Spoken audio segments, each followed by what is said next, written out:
mixed emotion po eh. Kasi, ayun nga, di naman po nila kasi 100% malalaman na wala na daw pong buhay dyan. Di naman po 100% na ganun eh.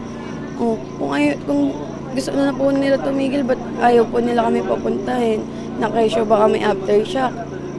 Ay syempre sir, kami umaasa pa rin kami kahit sabihin nilang wala nang buhay yung mga tao dun sa loob. Kami umaasa pa rin kami. Kilala ko yung kuya ko, matatag yun. Maabilidad yun. Ano pangalan ng kuya mo? Ferdinand Arrogante po. Construction worker siya sa Opo, plumber. So kaya sasama na loob nila parang mabilis na decision. Opo.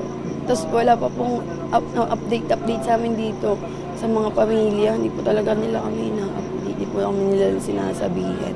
Panay sila meeting ng meeting. Pero wala di po nila kami Paano ba sinasabihan. yung pagtato sa inyo ng mga rescuer niya? Ano yung sasabi? Wala binibigay yung information? Opo, Hindi mo wala alam po. kung ano yung nangyayari? Opo, hindi po namin alam.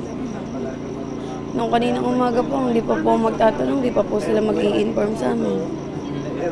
Ayun po, isang araw, wala. Hindi po sila kumusang mag-inform. Ano po yun? Wala po ba silang nagagawa dyan? Ang dami-dami nilang tao dyan. Ang daming utak gumagana, walang nagawa. Wala man lang sinasabing assurance. Opo. Tumututok lang po sila sa camera eh. Lumalabas yung mga matataas dyan pag may camera eh, tapos iba yung sasabihin. Tapos kapag wala na yung mga camera, ano nangyayari? Wala na po sila dito. Wala na din po sila sa amin. Ganun, iniiwan na din po nila kami pag wala na yung mga cameraman dito. Ganun lang, ayun po yung nararanasan namin dito. Ayun po, bagal po talaga. Tingnan mo tulad niyan, sir. Tumatakbo po yung oras. Papagpabukas pa daw po nila. Kasi nga, para sa kanila, wala na daw pong buhay. Imposible naman po yun, sir. Walang proof. Hindi po nila mapoprove na 100% wala ng buhay dyan. Tapos titigilan lang po nila ng ganyan. Tumatakbo po yung oras. Mga naghihingalo dyan. Hindi mamamatay po talaga ng tuluyan kung ganyan na hihintuan nila yan ng ganyan. Magkahalong inis, lungkot, syempre, di ba? Opo. Ayun, sir. Ano yung sana gusto niyo mangyari na Ayun nga sir, di sana kung hindi nila mahanap yung tao, nakipagtulungan sila sa mga may alam. Kasi yung dito, alam po namin kung saan banda yung mga tao eh, saan banda yung barracks eh.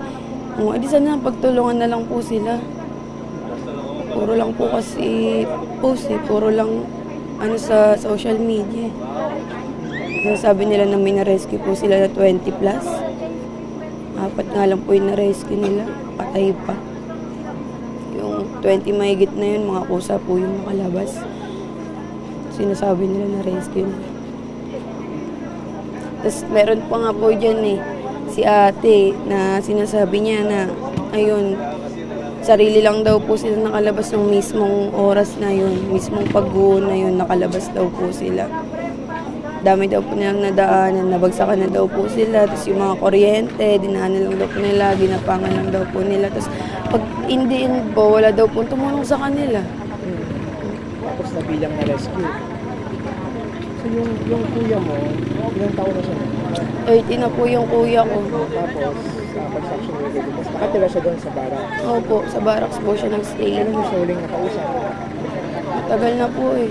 Tagal ko na pong nakausap yung kuya ko yung nakasama. January pa po. Taga saan naman? Quezon Province po. Quezon Province. So siya, bumiyahe pa dito para magtrabaho. Dito po siya nag-stay kasi may anak po siya. Yung asawa niya sa TJM, last year lang po na nawala. Last year po, 2025, nawala po. Siguro pang huli na lang kung may gusto kong sabihin sa mga yan, sa mga rescue, sa gobyerno, anong gusto nyo sabihin? Sabi ko na po lahat sa mga yan, sir. Sobrang, ayun nga po, sobrang dami nila. Tapos shifting pa daw po yung ayun sir, yung pagbibili po kasi kami ng pagkain eh. Madami po kami nakikita sa kalsada mga namamahinga eh.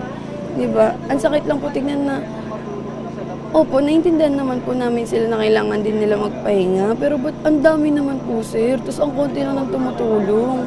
Di ba, sir? paano mapapadali yan? Paano mapapabilis yan? Sinasabi nila na dandahanin, sobrang dandahan naman. Wala nang pagong na. Pagong na yung paggala.